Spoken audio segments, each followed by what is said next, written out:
Salam Rahayu.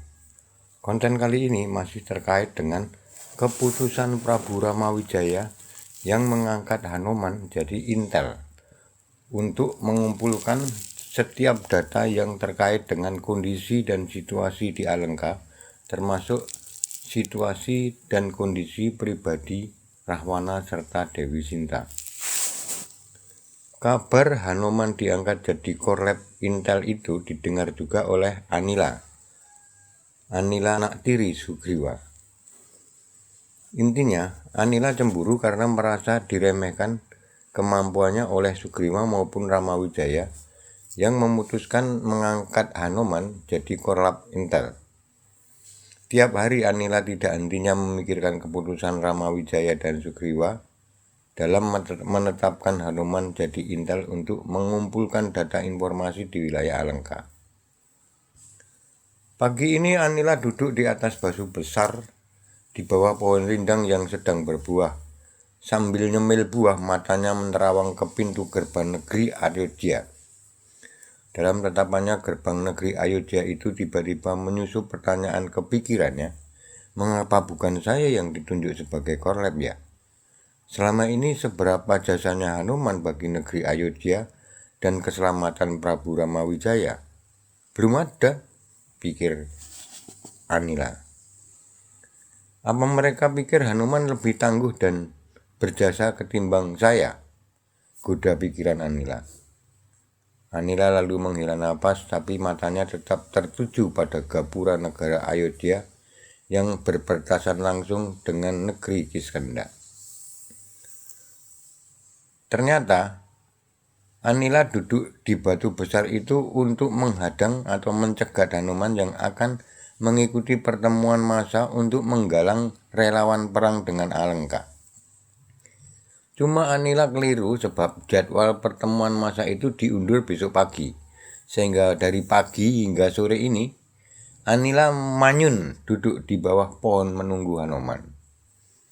Sohib Anila bernama Gendon yang mengetahui Anila menunggu Hanoman memberitahu bahwa Hanoman baru akan datang besok pagi. Informasi yang saya dapat, Hanoman akan datang menyaksikan Bapak Sugriwa berorasi lalu pulang, katanya.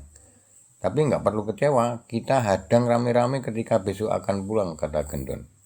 Bronto, Opung, dan Mbah Buluk akan ikut menghadangnya, lanjut Gendon.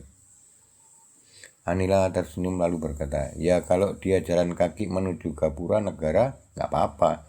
Tapi kalau tiba-tiba shoot, dia terbang dari atas podium, kamu bisa bertindak apa? Kata Anila. Ya begitu Bapak Sugriwa duduk lagi setelah orasi kita kirim Hanoman untuk turun dari podium, celoteh Mbah Buluk itu. Oke, mari kita pulang aja ke markas, kata si Gendon. Oke, kita ke markas saja, sahut Anila. Yang markasnya letaknya tidak jauh dari tempat Sugriwa. Hari berikutnya benar adanya, warga Kiskenda berduyun-duyun menuju alun-alun. Ketika mereka mau masuk gapura negara, disuguhi tulisan pahatan di dinding gapura berbunyi, kita membela yang benar, bukan yang apa. Tulisan di dinding gapura masuk negara Kiskenda itu dipahat oleh teman-teman Gendon sebagai bentuk provokasi agar warga Kiskenda tidak terjerumus membantu pembebasan Sinta dari Rahwana.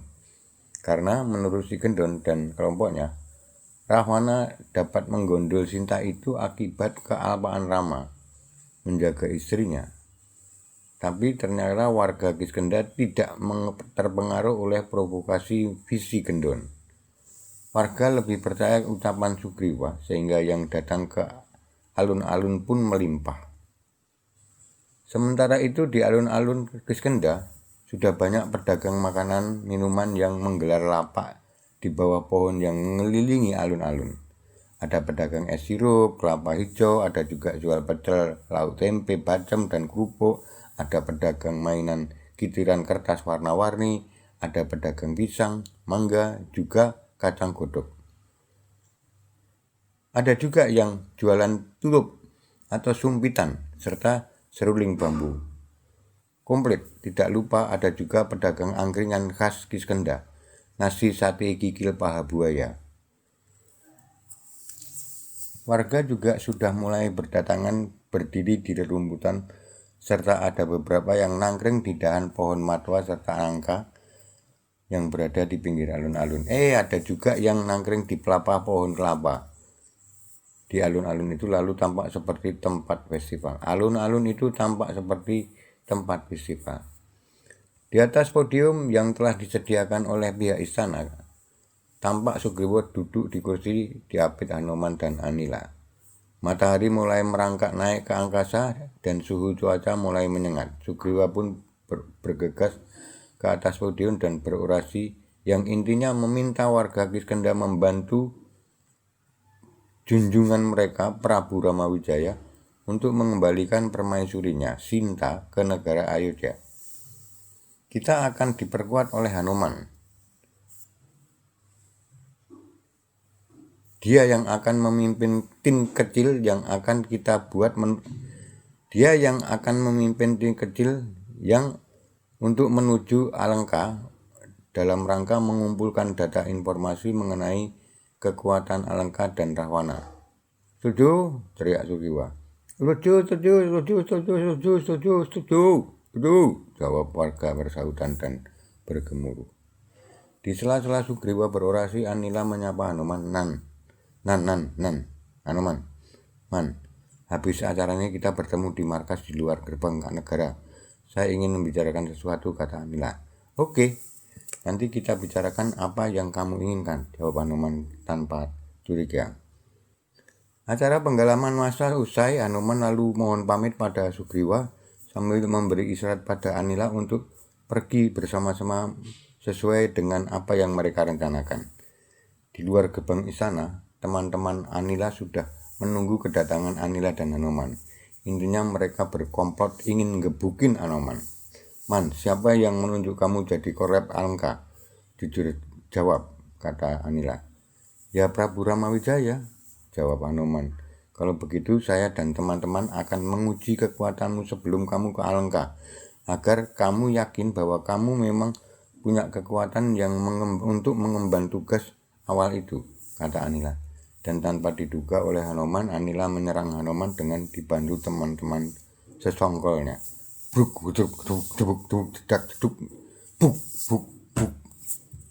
gitu. Anila dan teman-temannya melancarkan pukulan tendangan ke tubuh Hanoman, tapi refleks Hanoman berdiri pasang kuda-kuda dan menerima pukulan serta tendangan mereka tanpa bergeming. Singkat cerita, perkelahian itu sampai ke telinga Sugriwa dan Sugriwa bergegas menemui mereka lalu mengajak pulang ke istana. Penunjukan Hanoman jadi korab itu yang memutus itu Gusti Prabu Ramawijaya, bukan Bapak, kata Sugriwa pada anak tirinya Anila. Gusti Prabu juga membuat keputusan itu atas petunjuk Kanjeng Bathara Guru dari langitan. Jadi jangan cemburu dan iri hati dengan keputusan itu, karena Prabu Ramawijaya kemarin mengutus orangnya menyampaikan surat padaku yang intinya mengangkatmu jadi pimpinan pembuatan jembatan penyeberangan menuju negara Alengka. Pasukan kita itu tidak bisa terbang seperti kamu atau Hanoman. Makanya perlu jembatan untuk menuju Alengka. Itu pemikiran logisnya. Nah, pembuatan jembatan itu boleh jadi ujian kemampuanmu yang ingin dilihat oleh Prabu Rama. Apakah kamu punya kemampuan menggalang dan memimpin pasukan atau tidak? Jika tidak, bisa saja Gendon yang akan menggantikanmu. Kalau tidak Gendon ya Opung atau siapa gitu. Hanoman itu awalnya hanya ditugasi mengumpulkan data yang diperlukan untuk menyerang Alengka dan Rahwana, bukan untuk memerangi Alengka atau Rahwana. Tapi jika pada perkembangannya kelak, dia akan ditambah tugasnya untuk menyelesaikan masalah itu hak khusus Prabu Ramawijaya. Sedang kamu, sisi kepemimpinanmu akan dilewati dengan tugas memobilisasi massa untuk membangun jembatan itu. Butuh kekuatan tenaga serta kecerdikan dalam memobilisasi pasukan dan memilah keahlian para pasukan. Yang kuat angkat batu dipisahkan dengan yang kuat masang tiang jembatan. Yang ahli angkat konstruksi dipisah dengan yang pinter masak. Di sini kalian harus bisa memilah secara baik kemampuan pasukan. Jangan sampai pasukan logistik kalian cemplungkan ke kelompok pekerja logistik. Jangan sampai pasukan logistik kamu cemplungkan ke kelompok pengangkut batu.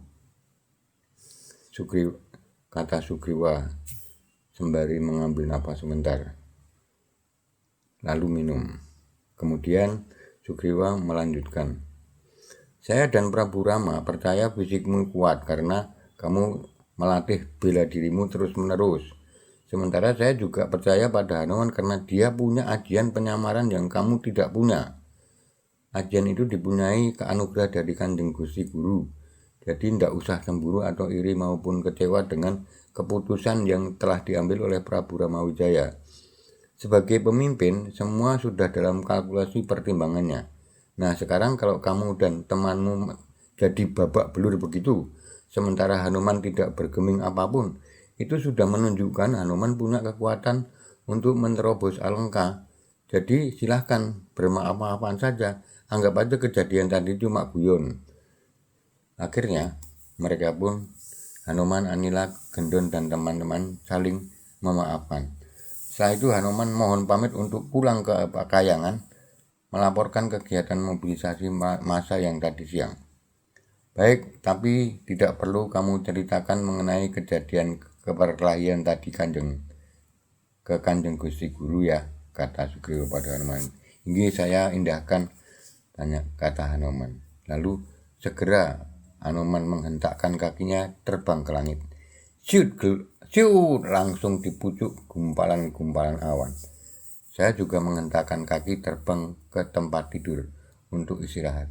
Sampai bertemu di konten lain yang masih seputar kelanjutan konten ini.